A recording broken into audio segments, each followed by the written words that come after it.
করিম সাল্লাল্লাহু আলাইহি সাল্লাম ইরশাদ ফরমাইয়াছেন, শবে কদরে হযরত জিবরাইল আলাইহিস সালাম ফেরেশতাদের একটি জামাতের সহিত অবতরণ করেন। যে ব্যক্তি দাঁড়াইয়া বা বসিয়া আল্লাহর জিকির করিতে থাকে বা ইবাদত বন্দিগিতে মশগুল থাকে, তাহার জন্য রহমতের দোয়া করেন। আসসালামু আলাইকুম ওয়া রাহমাতুল্লাহি ওয়া বারাকাতুহু। সম্মানিত দর্শক শ্রোতা, দিনী ভাই ও বোনেরা, আশা করি মহান আল্লাহ তাআলা আমাদের সবাইকে অনেক অনেক ভালো রেখেছেন, সুস্থ রেখেছেন। আলহামদুলিল্লাহ, সমস্ত প্রশংসা ফজল ও কর্ম সেই মহান আল্লাহ তাআলার জন্য, যে মহান আল্লাহ তাআলা আমাদেরকে শারীরিক মানসিকভাবে সুস্থ রেখেছেন, হায়াতের জীবন দান করেছেন, সৃষ্টি শ্রেষ্ঠ জীব আশরাফুল মাখলুকাত হিসেবে দুনিয়াতে পাঠিয়েছেন, শ্রেষ্ঠ নবী শ্রেষ্ঠ উম্মত হওয়ার তৌফিক দিয়েছেন, এবং যেই মহান আল্লাহ তাআলা আমাদেরকে দয়া করে, মায়া করে, অনুগ্রহ করে, ভালোবেসে পবিত্র মাহে রমজানের রোজাগুলো রাখার তৌফিক দিচ্ছেন। এই জন্য সেই মহান আল্লাহ তাআলার দরবারে শুকরিয়া আদায় করছি, আলহামদুলিল্লাহ। আবার লাখো কোটি দরুদ সেই রাসূলের উপর, যাকে সৃষ্টি করে মহান আল্লাহ তাআলা সৃষ্টিকুলের সম্মান, ইজ্জত, মর্যাদা, মর্তবা বহুগুণে বাড়িয়ে দিয়েছেন, সেই রাসূলের উপর দরুদ সাল্লাল্লাহু আলাইহি ওয়াসাল্লাম। সম্মানিত দর্শক শ্রোতা, দিনী ভাই ও বোনেরা, এই মুহূর্তে যে যেখান থেকে এই ভিডিওটা দেখছেন, প্রত্যেকে জানাই আন্তরিক ধন্যবাদ এবং মোবারকবাদ। আশা করি, দোয়া করি মহান আল্লাহ তাআলা প্রত্যেকের জীবনকে সুন্দর করুক, সহজ করুক, দিন অনুযায়ী চলার তৌফিক দান করুক, আমিন। তো ভিডিও শুরুর আগে সবাইকে অনুরোধ করবো, ভিডিওটা শেষ পর্যন্ত দেখবেন, দিন প্রচারের উদ্দেশ্যে ভিডিওটা শেয়ার করে দিবেন এবং পরবর্তী ভিডিও পাওয়ার জন্য আমাদের সাথেই থাকার চেষ্টা করবেন। ইনশাআল্লাহ আমরা প্রতিনিয়ত আমাদের চ্যানেলে ইসলামিক ভিডিও আপলোড করে থাকি। তো আজকে আমরা লাইলাতুল কদর বা শবে কদর সম্পর্কে আলোচনা করার চেষ্টা করব।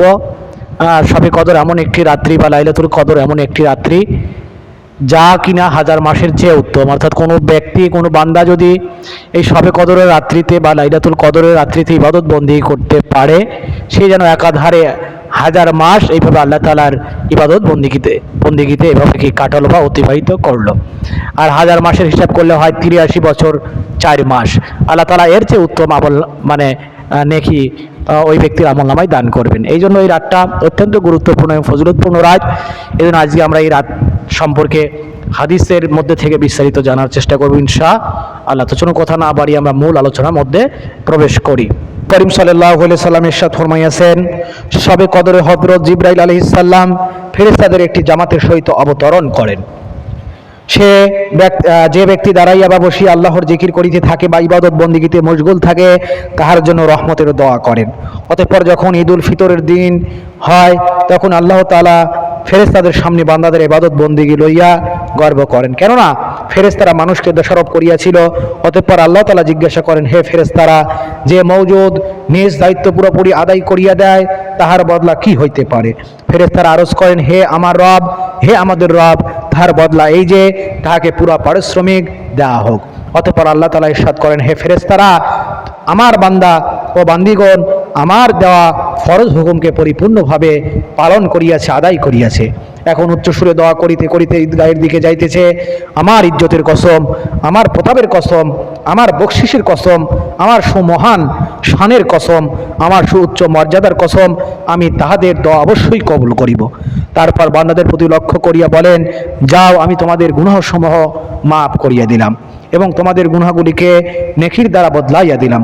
অতঃপর তাহারা ঈদগাহ হইতে নিষ্পাপ হইয়া ফিরিয়া আসে। সুবহানাল্লাহ, সুবহানাল্লাহ, সুবহানাল্লাহ। মহা গুরুত্বপূর্ণ হাদিস। আল্লাহ রাসূল স্পষ্টভাবে জানিয়ে দিয়েছেন, যারা পবিত্র মাহে রমজানের 1 মাস রোজা রাখবে, আল্লাহ তাআলার ইবাদত বন্দেগী করবে এবং তাদের পারিশ্রমিক হবে তাদের গুনাহগুলো ক্ষমা করে দেওয়া। এবং আল্লাহ তাআলা নিজের ইজ্জতের কসম খেয়ে ফেরেশতাদেরকে সাক্ষী রেখে বলবেন যে, যারা এই পরিপূর্ণ একটা মাস রোজা রেখেছে, রমজান হক আদায় করেছে, রোজার হক আদায় করেছে, হালাল মাল দ্বারা ইফতার করেছে, হালাল মাল দ্বারা সেহরি খেয়েছে, মোট কথা পবিত্র মাহে রমজানের সঠিক ব্যবহার তারা করেছে, এই জন্য আল্লাহ তাআলা তাদেরকে ক্ষমার প্রতিশ্রুতি দিবেন এবং পবিত্র ঈদুল ফিতরের নামাজ শেষে তারা পরিপূর্ণ এইভাবে নিষ্পাপ হয়ে যেন বাড়িতে ফিরবে। ফায়দা, ফেরেশতাদের সহিত হযরত জিবরাইল আলাইহিস সালামের আগমন স্বয়ং কোরআন পাকে উল্লেখিত হইয়াছে, যেমন পূর্বে বলা হইয়াছে, বহু হাদিসেও ইহা সুস্পষ্টভাবে বর্ণিত হইয়াছে। এই কিতাবের সর্বশেষ হাদিসেও এই ব্যাপারে বিস্তারিত আলোচনা আসিতেছে। হযরত জিবরাইল আলাইহিস সালাম ফেরেশতাদের তাগাদা করিয়া প্রত্যেক ইবাদতকারী লোকের ঘরে ঘরে যাইতে এবং তাদের সহিত মুসাফা করিতে বলেন। গালিয়াতুল মাওয়াইজ কিতাবে হযরত শায়খ আব্দুল কাদের জিলানী রহমাতুল্লাহ আলাইহি এর গুনিয়া কিতাব হইতে নকল করা হইয়াছে যে হযরত ইবনে আব্বাস রাদিয়াল্লাহু তাআলা আনহু এর হাদিসে আছে হযরত জিবরাইল আলাইহিস সালাম এর এই তাগাদা দেওয়ার পর ফেরেশতাগণ বিভিন্ন দিকে ছড়াইয়া পড়েন এবং যে কোনো ঘর বা ছোট ঘর, ময়দান, এমনকি পানির উপরে নৌকায় আল্লাহর কোনো মমিন বান্দা থাকেন, ফেরেশতারা তাহার সহিত মুসাফা করিতে যান। কিন্তু যেসব ঘরে কুকুর, শুকুর, জীবজন্তুর ফটো লটকানো থাকে এবং হারাম কাজে গোসল ফরজ হইয়াছে এমন লোক থাকে, সেই সব ঘরে প্রবেশ করেন না। মুসলমানদের বহু ঘর এমন রইয়াছে যেখানে শুধু সৌন্দর্যের জন্য তাহারা প্রাণীর ফটো টানাইয়া রাখে এবং আল্লাহর এত বড় নিয়ামত এবং রহমত হইতে নিজ হাতে নিজেদের বঞ্চিত রাখে। ছবি হয়তো দুই একজনেই টানাইয়া থাকে, কিন্তু ওই ঘরে রহমতের ফেরেশতা প্রবেশ না করার কারণে সে নিজের সহিত ঘরের সকলকেও রহমত এবং নিয়ামত হইতে বঞ্চিত রাখে। তো মহা গুরুত্বপূর্ণ হাদিস। এই হাদিস থেকে আমরা জানতে পারি বা প্রতীয়মান হয় যে হযরত জিবরাইল আলাইহিস সালাম ফেরেশতাদেরকে যখন এইভাবে আহ্বান করেন অথবা এইভাবে যখন বলেন, ফেরেশতারা কিন্তু সারা দুনিয়ার মধ্যে ছড়িয়ে ছিটিয়ে যায়। ছোট ঘর, বড় ঘর, প্রত্যেকটা কোণে কোণে বলে এইভাবে প্রত্যেকটা জায়গায়, এমনকি বলে সেই পানির উপরে যে নৌকায় যদি কোনো ব্যক্তি ইবাদতের মধ্যে থাকে, ফেরেশতারা তার সাথে মুসাফা করে।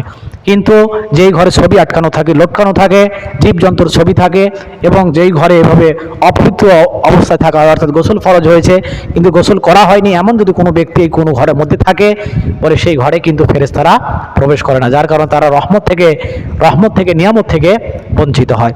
এই জন্য এই বিষয়গুলো আমাদের খেয়াল রেখে চলা উচিত। পরে এই রাত্রে বেশি বেশি ইবাদত করতে হবে।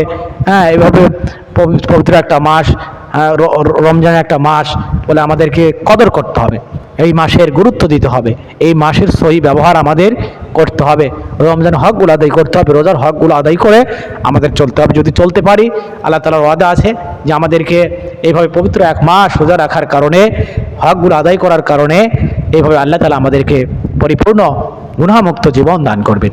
তো মহান আল্লাহ তাআলা আমাদের সবাইকে সঠিক বুঝ দান করুক, আমরা যেন এইভাবে পবিত্র মাহে রমজানের হকগুলো আদায় করে বলে আমরা চলতে পারি। আল্লাহ তাআলা সবাইকে সেই তৌফিক দান করুক। ভিডিওটি ভালো লাগলে অবশ্যই শেয়ার করবেন, পরবর্তী ভিডিও পাওয়ার জন্য আমাদের সাথেই থাকার চেষ্টা করবেন ইনশাআল্লাহ। সবাইকে অসংখ্য ধন্যবাদ। আসসালামু আলাইকুম ওয়া রাহমাতুল্লাহি ওয়া বারাকাতুহু।